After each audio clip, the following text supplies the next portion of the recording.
Hi, welcome to the Trail Walker channel. My name is Todd, and today we have a very special episode. We're here with Jamie, and Jamie's going to talk a little bit about a special build he did over the past few years. He built Willys from scratch, and today we're going to find out what encouraged him to do that.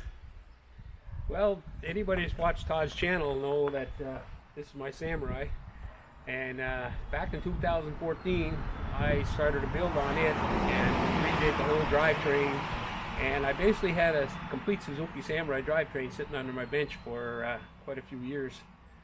And I've always wanted a Willys, and most around here are either too rotten or they're too expensive, so I decided to build one from scratch. And this video is going to be my story as to how it went about. Yeah. So we're going to head into the garage, we're going to sit down and we're going to talk a little bit more with Jamie, and I hope you enjoy the video, and don't forget to subscribe to the channel and hit that like button for me. Thank you. So this video is not going to get into actual metal shaping or anything like that. There's all kinds of videos on YouTube. I watched a lot of videos from Metal Shaper that show me how to shrink and stretch metal and all that. I'm no professional by any means, and this is the first time I've ever tried anything like this. So basically it all started with a drawing on that I found on the internet, and it had all the proper radiuses and the lengths and everything I needed to know to build a Willys Jeep. And from other drawings that I was able to find out the length of a frame and everything that I needed. So basically I went in and I bought a piece of 3/4 inch plywood, and I transferred the shapes that I needed onto the plywood, and from there I just started making the 2 rear quarter panels as my first step. Learned a lot along the way. I was concerned about whether or not my 62-year-old arm was going to be able to shrink and stretch all that metal, but it turned out to be pretty good. A lot of the tools that I have are not expensive tools. They were just bought at Princess Auto. And I have a bead roller, and I have a shrinker stretcher, and again, didn't need a lot of these, but when it came time to do it, it was done, and it was needed. Again, a lot of information on the internet. I looked at different forums over the years of guys discussing just this fact, building a Willys tub from scratch, and none of this was my ideas. It's not like I invented the wheel here or anything like that. So the cowl panel has always been one question that arises on these, that people say that's going to be the most difficult part to build. Basically I just built the buck. I looked at the dimensions that I needed, and I built the buck, and I just formed everything around that buck. As far as braces goes, again, fender braces, quarter panel braces, I wanted to make everything from scratch. All this stuff's available, you can buy it, but I just wanted to make it. So I started off with strips of metal. I bent them into a 90. I used a shrinker to get the curve that I needed, and then I just welded the 3 pieces together after that. And that formed the actual braces of it. So again, nothing new here. I just wanted to build it from scratch, and that's what I did. So once I had all the panels built, I just set them aside and went about building the frame. Again, this is stuff it's all over the internet. One gentleman in particular, Brian Metcalf, I saw him build frames on Pirate 4x4, and I said, you know what, he can build one, so could I. So I went in, I bought 2x4 rectangular tubing. I built the frame, and once I had that done, it was just a matter of getting all the body mounts and gussets, to strengthen it up. And once I was happy with that, then it was pretty well time to start thinking about assembling everything and making it one piece. Okay, so at this point, I had the frame completed enough that I could start thinking about assembling the body on the frame. And I tried it, and you know what, I wasn't getting too far. So I gave one of my sons, Steven, I gave him a call, and he managed to come out and spend a day with me. And we started assembling. We just basically started putting it together like a jigsaw puzzle, and you can see in the pictures we were clamping and supporting, and by the end of the day, when he left, we actually we were starting to say, my God, it's starting to look like a Jeep, you know. So we went and spent the whole day there at it, and the next day I basically started tack welding things in place and trying to get it so that was going to hold itself together without having all the clamps on it. And the first part of the floor that I actually put in was the back section, because we attached the two rear wheel housings on the outside quarters and brought them around, and then put the back section in.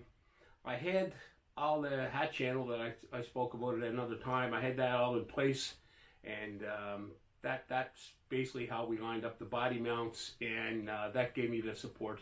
Again, I followed pictures that I found on the internet, and I tried to get those hat channels as close to what factory was as possible. And once got that floor in place and all the panels hung, and from there it was just a matter of keeping going and assembling a Jeep. So hopefully that kind of explains a little bit as to what I did here. Well, right now. Okay, so once the body was starting to take shape on the frame, I wanted to get a firewall on there and get it. And you know what? I had an old oil tank. So the firewall is basically one side of the oil tank with the curve that was there. All I had to do was cut out for the transmission tunnel. A friend of mine has an old MB. I think it's a 42. And he got me some fenders, so I was able to see exactly how the fenders were manufactured from start by Willys, and they're made in 4 pieces. Well, mine are made in a couple more pieces than that. Again, I had this oil tank, so I took the outside edge of the oil tank, I welded it to some 14 gauge that I had here, and I made the 4 pieces up that I needed and put them together to form my fenders. Again, a grill, this is all stuff that can be bought, but I wanted to make it, so I basically used the dimensions that I needed. I cut the grill out. I have dimple dies and hole punches, so I started off with a bunch of holes, top and bottom. I cut out the metal that I didn't need, and then I basically took a piece of 1/2 inch round stock and clamped it to the inside, took a piece of angle iron that I needed, bent it, and then I pounded the angle iron down around the metal so it formed a shape around the 1/2 inch round stock, and that's how I got the grill. So nothing out of the ordinary here, just a lot of time involved in it. So my engine hood, you can see from the pictures, I basically just made up a brace, a mold, I guess. It's just 2 pieces of 4x4, and I had a piece of 3-inch round fence post. I mounted it to the hydraulic jack from my transmission stand and clamped it in place, and basically used the jack to press it in and form the shape of the engine hood. So, and then I had some small round stock, and I welded that to the edges of it, and I used some C-channel to get me the braces that I needed to make it somewhat strong. So, the windshield frame. I basically started with some Schedule 40 pipe, and I bent it in a Princess Auto pipe bender. It's not exactly 100% as far as the shape goes, because I wasn't able to get those 2 bends as close together as they would have been on a Willys, but it turned out pretty good. I got the external part of the frame done, and then I built the inner part with some angle iron and welded in the corners to get the radius that I needed. I talked to the local glass shop exactly how big of a radius I could have there with it. I wanted it to be as close to a CJ2A as I could, so that it would actually tip out with the vent. Later ones had just vents in the bottom of the windshield frame, and they didn't tip out. So I like that idea to be able to open it up as we're going down the road.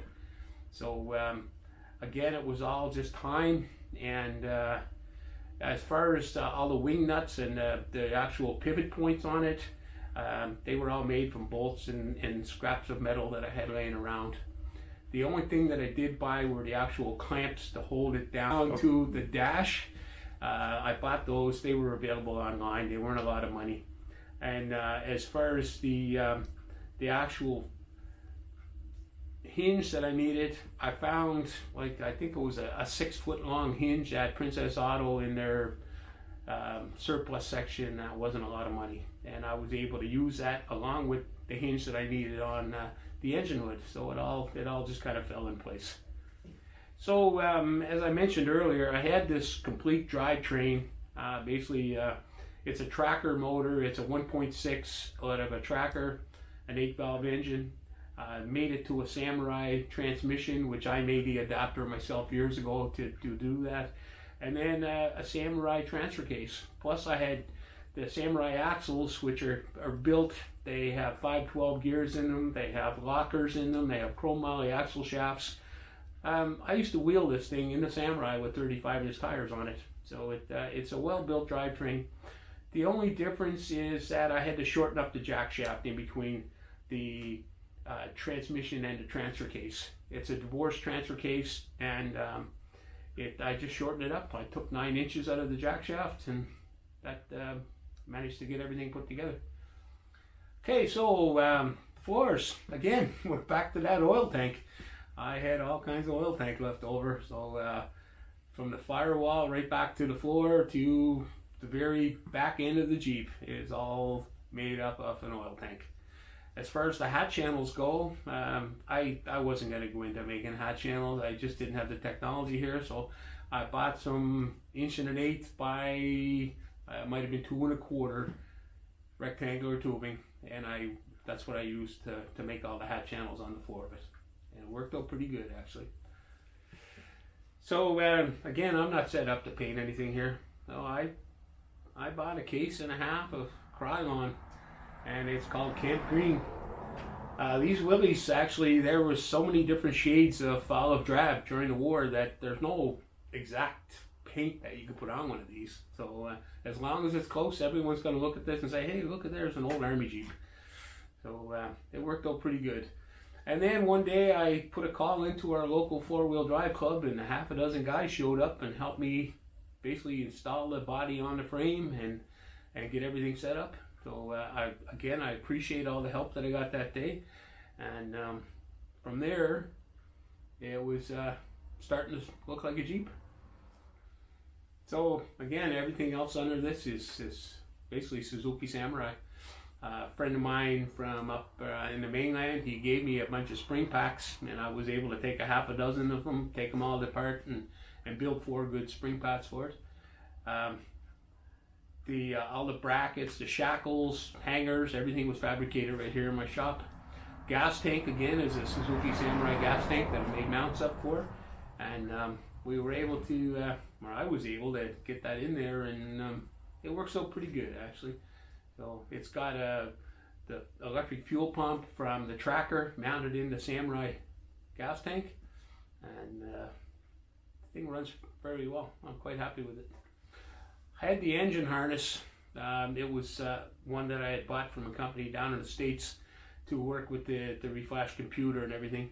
So using that, I basically used a Samurai fuse box, and then I made up a complete wiring harness just from wire that I bought bulk from Princess Auto, and all the lights, everything.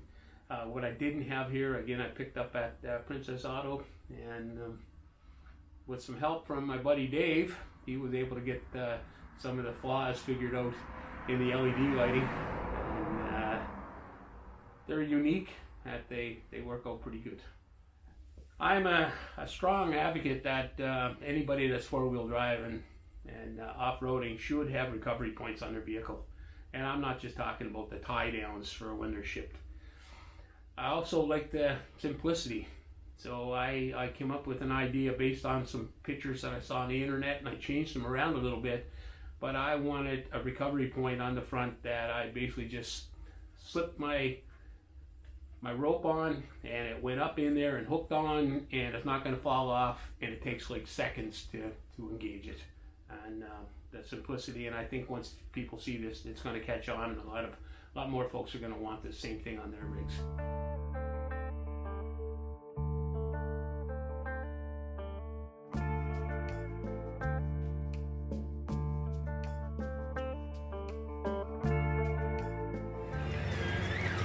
a long time coming. When did you start this? Last year?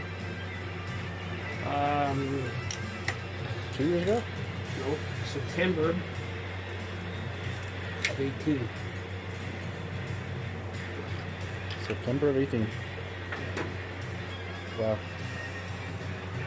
So 1 year, 8 months? yeah, it's been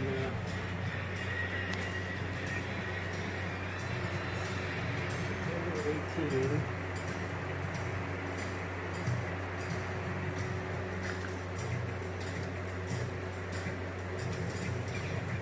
So anyway, that's what's that? About a year and a half it is. February, November, December, January, February, March, May, June. So a year and 8 months.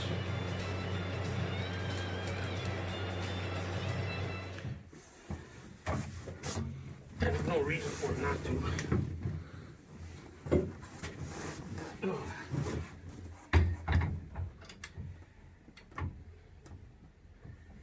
Okay, you go back on there. Nicely. Fucker. Yep, fuel pump fired.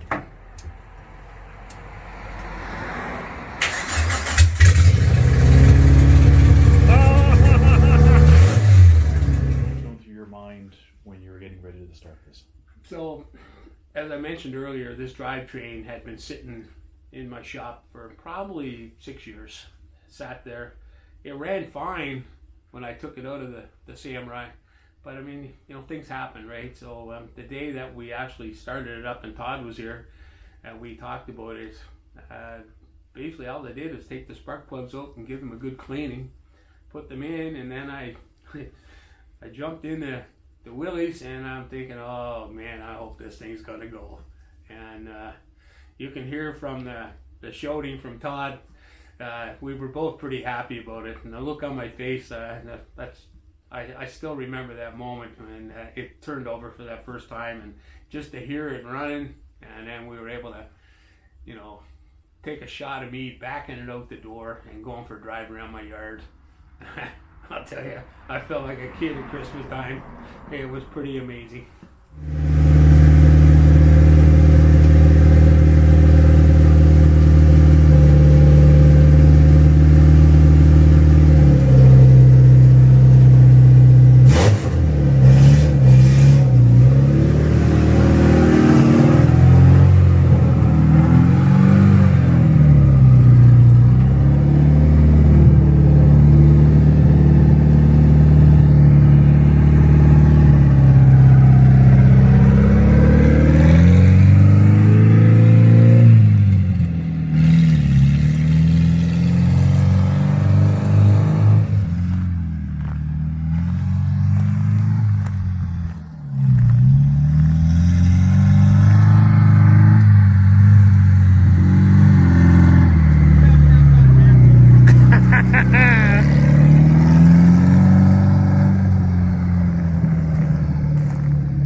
Final thoughts on today. You built it, it runs, it drives, you've had it out. What are you thinking about today? What are your final thoughts on it? Well, you know, I'll tell you, I'm extremely proud of what I accomplished there. It took me about a year and a half to do it from start to when we were in the barn together, you and I, and we saw it running for that first time.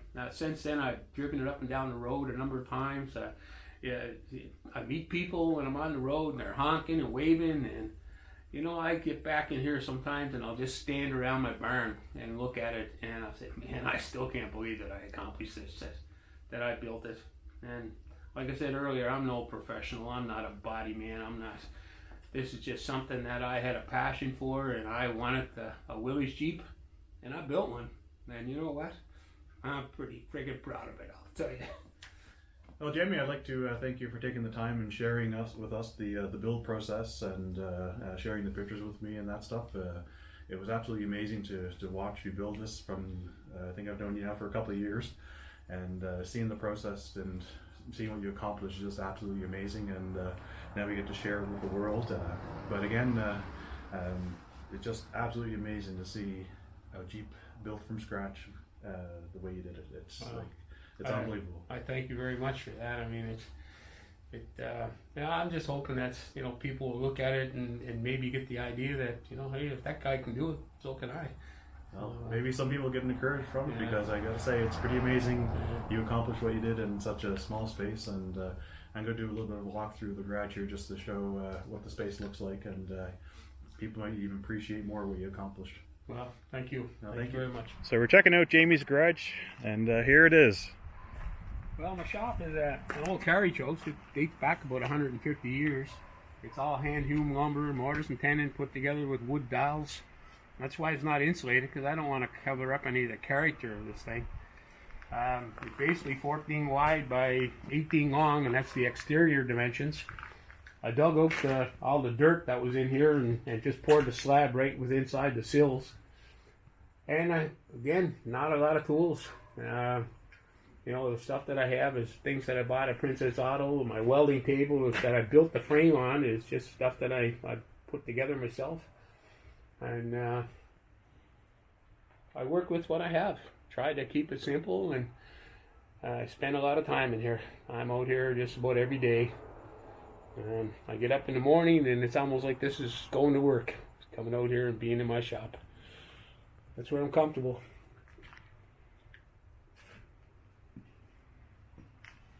This is where the magic happens.